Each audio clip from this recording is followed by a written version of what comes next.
السنة اللي فاتت تمام. عمرو برضه كمبيوتر يعني حاجه كده، حاجه كود.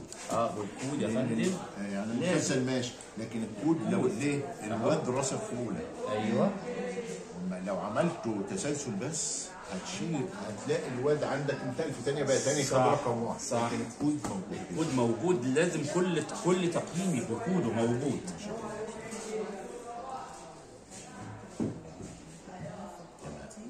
بعدد المرفقات عشان ما يجيش الطالب يقول المفروض المخرج ده متسلم له ورقتين. مطلوبه مني ليه في البيان؟ الله ينور عليك. ليه يقوم انا اقول له لا انا فعلا مستلم منه 2 مرفق.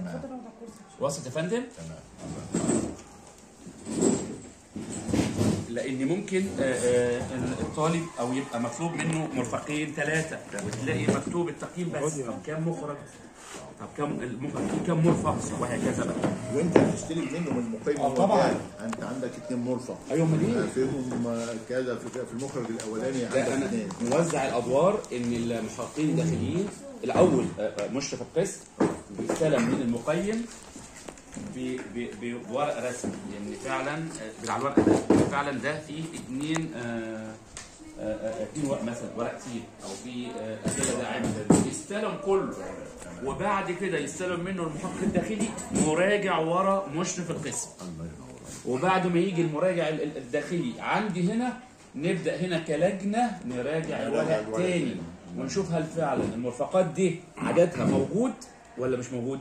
وبالفعل في بعض الاحيان ممكن نلاقي الطالب مطلوب منه مرفقين جاي له مرفق واحد ارجع للمقيم تاني. ارجع انا للمحقق الداخلي يرجع لمشرف القسم، مشرف القسم يرجع للمقيم يقول له في حاجه ناقصه.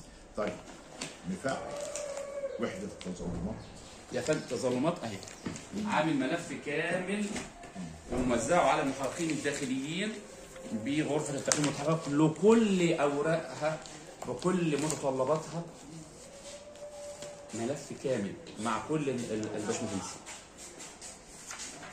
حاجه بقى مخصصه لكل حاجه، كل حاجه هتفكر فيها معاليك هتبقى موجوده. ده مفتوح لازم فيه. ايوه. طيب آلية إعلام الطالب بميعاد التقييم. ايوه موجوده يا فندم. موجودة عند المقيم.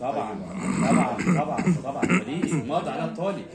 عاملين ورقه تمام مكان لامضاءات الطالب، وفوق كده برص المواعيد كلها، المخرج بالمرفقات بتاعته، والطالب بيوقع ومقيم الفصل بيوقع، وانا برضه هي الورقه دي يا فندم. بص الملف ده معاليك انا مسلمه باشمهندسه باشمهندس والاستاذه نهي ومسلم كمان مشرفين الاقسام عشان يبقى المقيم ملوش اي حجه. كل الورق ده مفعل ان شاء الله. ان شاء الله. التظلمات والاختيارات موجوده في الاخر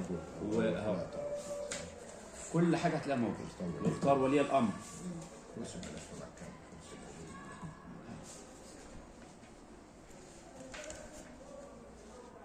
التظلمات اللي معاليك بتقول عليها بس احنا السنه اللي فاتت ما كانش عندنا تظلمات. ولكن الورقه موجوده والملف موجود. ايوه. والالتماس موجود وصحيفه الاحوال موجوده لكل اللي حضرتك شفتها اللي عليها صوره الطالب. كل واحد. ايوه تمام. انا عايز حضرتك بقى. اتفضل يا فندم. انا عارف انها هتتعبك شويه بس ايه؟ تحت امر معاليك.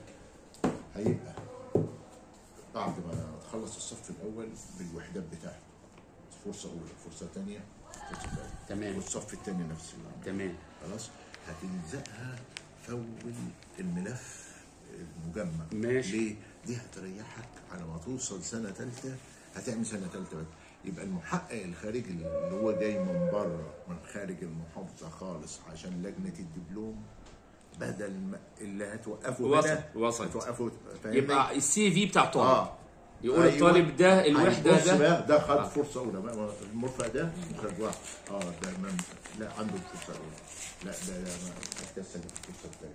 يبقى المحقق اللي جاي او المقيم اللي جاي مش هيقعد يتعبك في فتح الورق. زي احنا مش هناخدها من هنا عشان ما نتعبش نفسنا، احنا هناخدها من سجل التقييم وهيعرف ان رئيس لجنه التقييم انت ما شاء الله ما شاء الله عليكم وما شاء الله عليكم والله يعني كانكم شغالين بقى لكم. تسلم.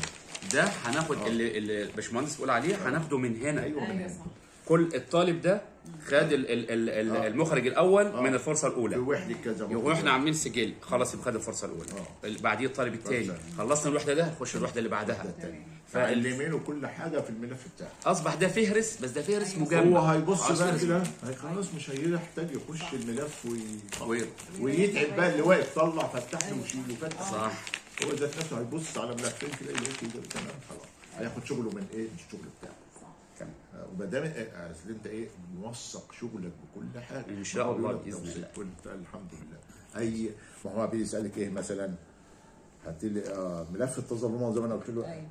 رد عليا بايه؟ ملف اهو. وفي تظلمات هفتح هشوف المحقق الداخلي بتاع البرنامج مضى على التظلم، يعني بحث التظلم وردد عليه قايل له ايه؟ ما هي دي الآلية. بيتظلم لمدير المدرسه، رئيس لجنه التقييم بيحوله للمحقق الداخلي بتاع البرنامج. المحقق الداخلي ما بيكلفش المقيم، ده هو اللي بيقوم بقى او الاثنين بيقوموا مع بعض يشوف التظلم الواد ده يستاهل اللي بيقولوا تظلم ولا فبحث. مين اللي هيرد؟ المحقق الداخلي هيجي. حضرتك هتشوف الورقه بتاعته حاله الطالب في الوحده او المرفق اللي هو بس من حقي ان انا اطلب المقيم ان هو يعمل معايا، عشان ممكن المقيم يقول لي لا. هو متظلم المقيم.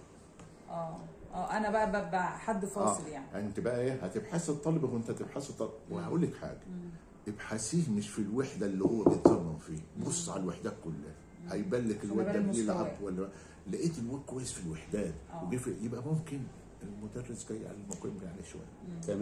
تمام وافق. ما مش هاجي بقى على الوحده اللي هو متظلم في ده وابتدي افتحها ابص عليه كمان خلاص برد. ممكن يستاهل. اصل انت هتلاقي صح يعني انا ممكن احكم ان هتلاقي صح هو لم يجتاز من اول فرصه انا اديله من اول فرصه وهو يستحق. لا ممكن لا ده لو الولد تظلم. لو الولد تظلم افرض انت جبتيه اعمل التجربه لازم تظلم فيها الولد عملها صح. ايوه صح. يبقى اما المقيم كان زعل او هو زعل المقيم في حاجه دي. ممكن سبحانك يا رب او ظرف ما حصل وهاخد تقريري واعدل له البتاع. تمام. غالبيتهم بتظلم ما بيبقاش له. ليه؟ ببص الوحدات الاقيه عمال يغيب ويحضر ويغيب ويحضر. تمام. بس يبقى الآلية ايه اتعملت وانا رديت صح. لانه هو بيبص الحاجه عمل لي تظلم انت ما رديتش عليه، يبقى انت عامل الآلية بس ما صح. تمام. فلو في ورقه تظلم لازم انت تمشي الامور بتاعتها تتفعل ان شاء الله.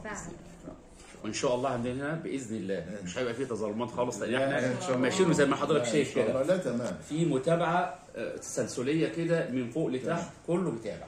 وبالنسبه بدام الطالب انت مديله اسبوع للتقييم، الطالب غاب ماشي غاب مثلا يوم التقييم انت مديله اسبوع. الخطا اللي لقيناه في الترم ده انت مديله اسبوع، هو غاب يوم حصتك في التقييم بس له اسبوع. هو غيبه فاهماني؟ هو عنده مثلا يوم الاحد هو بيحضر من الحد للحد يوم التقييم، انت مديله من يوم الحد 1/10 ليوم التقييم الاول 8/10 او 7/10 خلاص. هو جه يوم 1/10 دول كان انتوا ظروف ما جاش انت غيبتيه خلاص كده. ولكن هو جه يوم 3/10 انا كان ورايا ظروف. طب ما الفرصه لسه يفتحها له ما تغيبيش بقى لسه.